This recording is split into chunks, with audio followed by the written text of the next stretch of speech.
Into ತುಳೋಗ ಅಂದಾಜ ಇದು ಪ್ರಭುಕುಲಕ್ಕ ನಮ್ಮ ಚರ್ಮುರಿದ ಅದೇ ಇಂಟು ಇಲ್ಲ ಬೇರೆ ಮತ್ತೆ ಇಂಚೊಂದು ಜನ ಸೇರೋಣ ಇಲ್ಲ ಚಾರ್ಮುರ್ದವಳು ನಿನ್ನನ್ನು ಏನು ಮಾಡಬೇಕು ಅಂತ ಗೊತ್ತಾಗುದಿಲ್ಲ.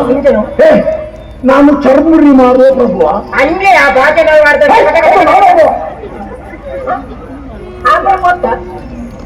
ಗೊತ್ತಾಗಿಲ್ವ ಇನ್ನು? ರಾಜ ರಾಜ ರಾಜ ರಾಜೆ ಎಂಕ್ಲಾಲ್ಪ ಮರತಮ್ಮ ತಿಳಿಗೊಬ್ಬ ರಾಜ ರಾಣಿ ಗುಲಾಮಿ ಅವ ಅಯ್ಯೋ ನನ್ನ ಕಾಚಾರವೇ ಇನ್ನೂ ಗೊತ್ತಾಗಿಲ್ವಾ?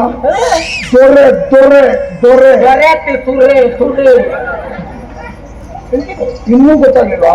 ಅರಸ, ಯಜಮಾನ, ಪ್ರಭು, ನಾಯಕ, ಒಡೆಯ, ನೇತಾರ, ದಾತಾರ, ಪ್ರಭು. ಓ ಈ ರೀತಿ ಅರಸುಲು ಅಕ್ಕ ಈ ರೀತಿ ಅರಸುಲು ಅದೆಂದ ಮಾತೆ ಇದೇ ಕೈ ಮುಗಿತೆ ಯಾವದ್ದು ನಾನು ಯುದ್ಧಕ್ಕೆ ಹೊಡೆಯುತ್ತವ ಈ ರೀತಿ ಓ ಈ ರೀತಿ ಉದ್ದೋಗಿದಾಗ್ಲ ಅಲ್ಲ ಒಂದು 2 ಸಲ ಅಡ್ಡಕ್ಕೆ ಹೋಗ್ಲಿಕ್ಕುಂಟು. ಉದ್ದ ಕಲ್ಲು ಯುದ್ಧಕ್ಕೆ ಯುದ್ಧೋಗಿದಾಗ್ಲ ನಮ್ಮ ಎದುರಾಳಿಗಳನ್ನು ಶಿರಚ್ಛೇದನ ಮಾಡ್ತೇನೆ, ತಲೆಗಟ್ಟುತ್ತೇನೆ. ಈ ರೀತಿ ಯುದ್ಧೋಗಿದಾಗ್ಲ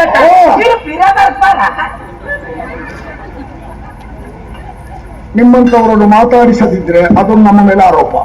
ಅವರು ಸಾಮಾನ್ಯರನ್ನು ಬಡವರನ್ನೆಲ್ಲ ಮಾತಾಡಿಸುವುದಿಲ್ಲ ಅಂತ. ಮಾತಾಡಿದ್ರೆ ಒಂದಾದ ಒಳ್ಳೆ ಮಾತು ಬರ್ತದ? ಸಂಸ್ಕಾರ ಇಲ್ಲ. ನಿಮ್ಮಲ್ಲಿ ಮಾತಾಡುವುದು ಮುಳ್ಳಿಗೆ ಮುತ್ತು ಕೊಡುವುದು ಎರಡು ಒಂದು ಅನುಭವಿಸ್ಬೇಕು. ಏನೋ ಉದ್ವೇಗದಲ್ಲಿ ಮಾತಾಡಿದೆ, ನಿನ್ನ ಬಗ್ಗೆ ನನಗೆ ಅನುಕಂಪವಿದೆ.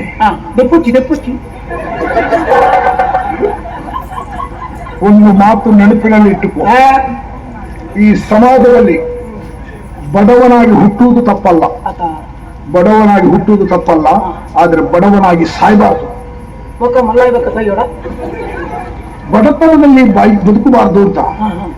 ನೀನು ಬಡವ ಅಂತ ನಾನು ಹೇಳುವುದಿಲ್ಲ, ಆರ್ಥಿಕವಾಗಿ ಬಡತನ ನಿನ್ನಲ್ಲಿ ಇರಬಹುದು, ಬೇರೆ ಎಲ್ಲದರಲ್ಲೂ ನೀನು ಶ್ರೀಮಂತನೇ, ಅದರಲ್ಲೂ ಶ್ರೀಮಂತ ಇರಬಹುದು ಅಂತ ಕಾಣ್ತದೆ.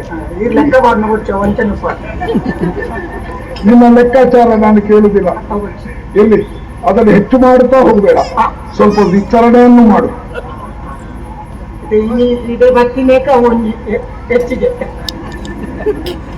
ಯಾರಿಗಾಗಿ ನಿನ್ನ ಬಂದಿದ್ದೇವೆ, ಇವತ್ತು ಇದ್ದೇವೆ, ನಾಳೆ ನಮ್ಮ ದಿನವೋ? ಯಾವಾಗ ಕರೆದು ನಾವು ಸಿದ್ಧರಾಗಿರ್ಬೇಕು. ಒಳ್ಳೆಯದನ್ನೇ ಮಾಡುದು.